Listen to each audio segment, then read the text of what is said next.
Fala Fogão, 14 de dezembro, primeira edição do Radar Alvinegro começando e com informações para lá de relevantes a respeito de Canu, Lucas Mezenga, Gilvan e Chay.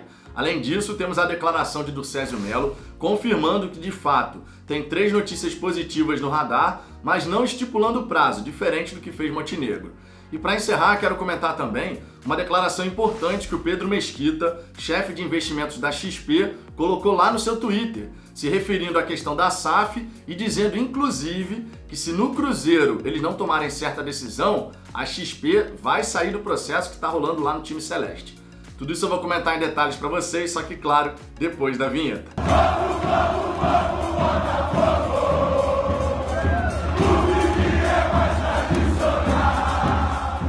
Vamos lá, Fogão. Para começo de conversa, sempre importante relembrar a nova programação do Fala Fogão. Radar Alvinegro, primeira edição ao meio-dia, segunda edição 5h30 da tarde, sempre trazendo as últimas novidades a respeito do Glorioso. Além disso, toda terça, quinta e domingo, às 10 da noite, a gente tem live aqui no Fala Fogão. Como hoje é terça-feira, às 10 da noite, é só você chegar aqui no canal e participar dessa resenha gloriosa.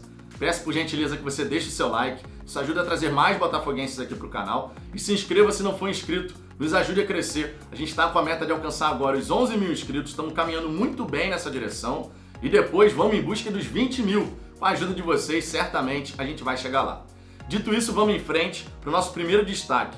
Justamente a fala de Pedro Mesquita lá no seu Twitter, tá? Ele está bem ativo no Twitter, interagindo com os torcedores de Botafogo e Cruzeiro, justamente as duas equipes mais interessadas, né, em relação ao processo da SAF junto à XP. E ele comentou questões muito importantes, tá? Vou trazer aqui para você. Primeira declaração, ele falou que nos últimos meses a XP está em contato constante, né, com vários investidores, né? Fez várias interações aí com investidores que estariam interessados em investir no futebol, especialmente falando do futebol brasileiro. Porém, ele também destacou que qualquer investidor sério e de credibilidade só vai investir no futebol brasileiro se de fato tiver o controle da SAF. Esse é um ponto muito importante. E tem uma diferença grande entre Botafogo e Cruzeiro nesse momento.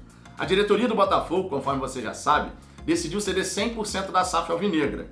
Já a diretoria celeste, num primeiro momento, queria ceder apenas 51%, mantendo os outros 49%. Ou seja, quer o investidor, mas não quer abrir mão do controle. O investidor, nesse caso, seria majoritário, mas dividindo o controle com os amadores, né? Quem é eleito ali como presidente, vice-presidente geral e tudo mais.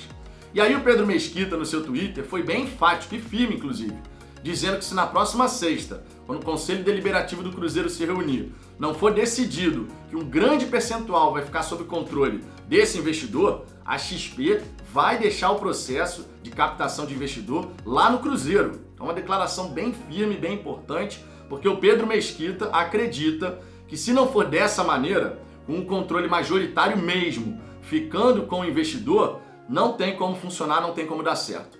Então, declaração firme. E a torcida do Cruzeiro ficou meio preocupada, meio não, bastante preocupada. A galera comentando lá na mensagem do Pedro Mesquita, falando, pelo amor de Deus, não faz isso e tal. E aí depende agora dos dirigentes do time celeste, ainda bem. No Botafogo a gente já tomou a decisão 100% da SAF, inclusive especialistas, advogados, especialistas em direito tributário, foi bem enfático falar. O Botafogo tomou uma decisão muito correta, porque isso torna a SAF alvinegra mais atrativa para os investidores. Porque o Botafogo mostra para o mercado o quê? Eu quero seu dinheiro, mas eu entendo que para isso eu tenho que ceder o controle do futebol para você. E aí o investidor vai poder fazer, né, o modelo de gestão e tudo mais, tudo estabelecido em contrato, sempre lembrando, esse é um ponto muito importante. Agora, um outro ponto que vale destacar aqui, Fogão, é a declaração do Durcésio Melo. Ele entrou na onda do Montenegro, que você sabe, falei ontem aqui no canal. Ele disse que o Durcésio tem 3 novidades que muito em breve, até o fim do ano, o Durcésio vai anunciar. E o Durcésio acabou entrando na onda do Montenegro dizendo que, de fato, tem 3 novidades muito interessantes, muito positivas, mas não estabeleceu um prazo.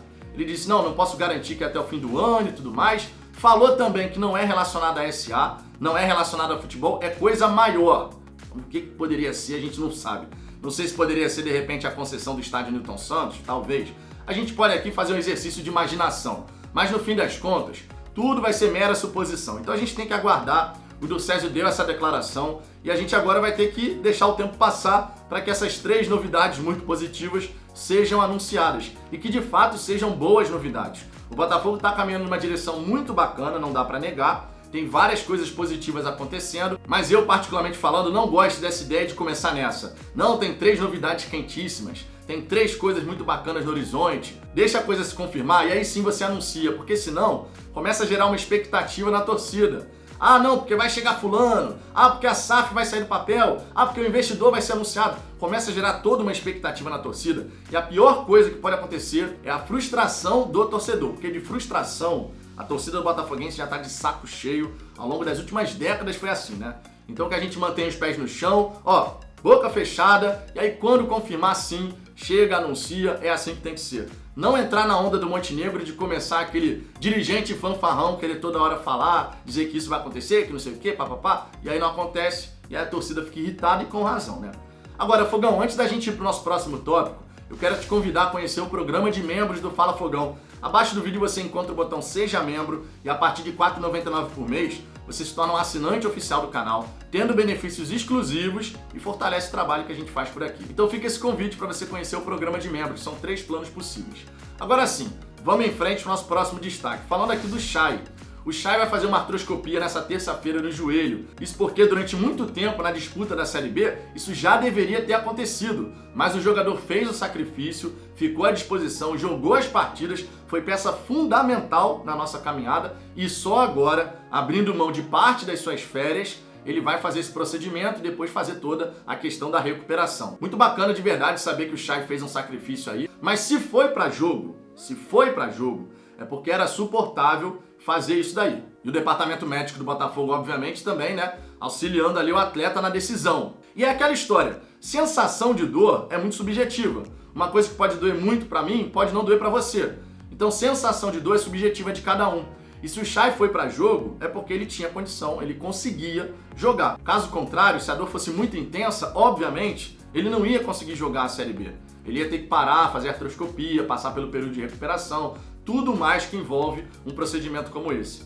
Então a gente tem que elogiar de um lado e do outro também, porque o departamento médico do Botafogo certamente foi acompanhando ali a situação do jogador e o próprio Chay, em contato com o DM do Botafogo, deve ter ido atualizando também a própria sensação de dor que ele tinha de repente. Ah, depois da partida incomoda um pouco mais, durante o jogo eu nem sinto tanto, enfim, coisas que acontecem no futebol. Mas ele vai passar por esse procedimento, é um procedimento simples e muito em breve vai estar 100%, podendo aproveitar suas férias aí e na pré-temporada inteiro para poder nos ajudar na temporada de 2022. Agora, um outro atleta aqui que vale destacar é Canu. O São Paulo mais uma vez surge como possível interessado no atleta. Vale lembrar que no começo de 2021, o Canu quase se transferiu para o tricolor do Morumbi, mas não aconteceu porque no fim das contas teve uma divergência ali. O Botafogo queria quitar a dívida do Henrique Almeida, mais o dinheiro, né, os milhões de reais que seriam pagos, e o São Paulo então não aceitou essas condições. E aí o negócio não foi para frente, ainda bem, porque o Canu foi uma peça fundamental ao longo da Série B de 2021. Só que agora, mais uma vez, surgem as informações de que o São Paulo vai vir forte na tentativa pelo Canu, porque o Rogério Ceni gosta do atleta e está interessado na sua contratação. Porém, vale destacar, num áudio vazado recentemente do Muricy Ramalho, foi bem clara a situação do São Paulo em termos financeiros. O Muricy dizendo que ele e o Rogério iam sair, porque o presidente não ia fazer qualquer tipo de investimento, que não tinha dinheiro para nada. Áudio vazado do Muricy Ramalho. Então essa história do São Paulo querer o Canu pode não passar de mera especulação de mercado. No futebol tudo é possível, mas a gente também tem que ficar tranquilo e calmo em relação a qualquer decisão. Agora, é aquela história. O Canu, que tem contrato até o fim de 2022, se eventualmente o Botafogo chegar para o jogador e falar: Canu, a gente quer a sua permanência, você quer renovar? Você pensa em renovar o seu contrato ou mais adiante você vai chegar e sair do Botafogo? Se ele falar: não, no final do meu contrato eu pretendo sair. Então, na minha opinião, o Botafogo tem que arrumar um comprador pro Canu agora. Fazer dinheiro com o zagueiro agora para não perder lá na frente. É a minha visão, a do Ricardo também falou sobre isso na live de domingo aqui no canal. Então a gente pensa dessa maneira. Vai perder o jogador? Vende e faz dinheiro. Não segure lá na frente, perde mais um jogador de graça, né? Eu acredito que isso seria ruim pro Botafogo e a gente consegue no mercado buscar um outro jogador, até com a própria grana que de repente pode pingar em relação ao Canu. Então é a nossa visão aqui no canal sobre essa situação, mas eu torço de verdade que o Botafogo consiga a renovação, especialmente porque o Canu tem que pensar o seguinte: no momento que estava tudo ruim, ele estava no Botafogo. Agora que as coisas podem começar a melhorar, sair, pelo menos na minha visão, não faz muito sentido. Mas obviamente cada um sabe da sua carreira. Eu não sou o Canu, estou dando uma opinião aqui que obviamente pode ser influenciada pela minha cabeça de torcedor. Agora, um outro destaque que vale fazer aqui e que é surpreendente, Lucas Mezenga. O Botafogo encaminhou a compra em definitivo do atleta, né, junto ao Nova Iguaçu, R$400 mil parcelados. E por que é surpreendente? Porque vale lembrar que ao longo da Série B, o Mezenga e seus empresários tentaram a rescisão para ele sair do Botafogo e se transferir para os Emirados Árabes. Isso aconteceu ao longo da Série B. E agora o Botafogo tomou essa decisão, né, de encaminhar a contratação do atleta junto ao Nova Iguaçu. Eu sinceramente considero isso bem surpreendente, não imaginava que isso pudesse acontecer, mas enfim, o Botafogo avança para poder manter o jogador em definitivo. O Mezenga, quando foi chamado para jogo, mandou bem, isso a gente tem que reconhecer. E a gente também não tem que ficar com aquela, porque ele já tentou sair, rescindir. Cara, águas passadas. Essa coisa de ficar guardando rancor, de ficar de raivinha, não sei o que, não leva ninguém a lugar nenhum. Então o Mezenga vai ficar? Então que fique e nos ajude na próxima temporada. Agora, uma última informação é a respeito do Gilvan. O Guarani surgiu como interessado no futebol do jogador. O Gilvan, que tem renovação automática com o Botafogo, né, por conta do acesso, todo mundo já sabe disso, mas a permanência não é garantida. Inclusive, segundo as informações, o próprio Wellington Arruda falando sobre isso, segundo as informações, se surgir uma proposta pelo Gilvan, o Botafogo, a princípio, não faria qualquer contestação. Se surgir uma proposta e o jogador quiser se transferir, ok, o Botafogo vai chegar e abrir mão do jogador. Informação aí que está circulando. Vamos ver como é que vai acontecer, tá? Se de fato o Gilvan se transferir, sinceramente eu não preciso nem perguntar o que você acha dessa informação, né? 99,9% da torcida do Botafogo deve aprovar a saída do zagueiro. Eu estou incluído nesses 99,9%. Vamos aguardar para ver o que acontece, tá? Ainda não tem uma proposta oficial, são rumores, interesses e tal, mas a gente tem que aguardar para saber se de fato o jogador vai sair do Glorioso e vai cada um seguir o seu caminho. Mas e você, Fogão, o que você pensa a respeito dessas novidades aqui que eu trouxe para você? Comenta aqui embaixo, quero saber a sua opinião. E além disso, mais uma vez, peço por gentileza, se inscreva no canal, deixe o seu like, compartilhe esse vídeo com outros torcedores e nos ajude a crescer. Eu aguardo vocês na segunda edição do Radar Alvinegro, às 5h30 da tarde.